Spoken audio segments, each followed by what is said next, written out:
প্রতিফল পাবে। এই ঘটনার কয়েক মাস পর ছোট বউ সন্তান সম্ভব হলো।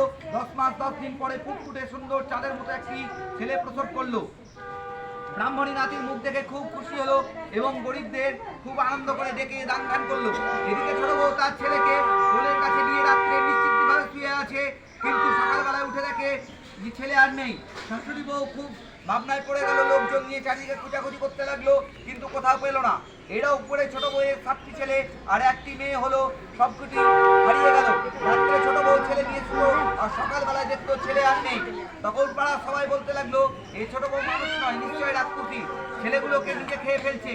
এই বলে এই বউকে বাড়িতে কিছুতেই রাখা যাবে না, একে তাড়িয়ে দেওয়া উচিত। পাড়ার লোকের সবাই কথা শুনে ছোট বউ কাঁদতে কাঁদতে বনের মধ্যে চলে গেল।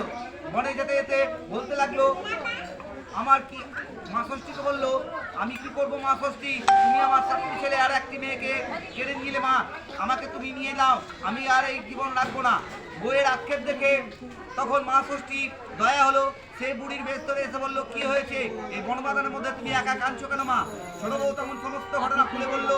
মা ষষ্ঠী তখন বললো, ওরে বেটি, আসল কথাগুলো লুকিয়ে রেখে তুই সেই মিথ্যে কথা বলছিস।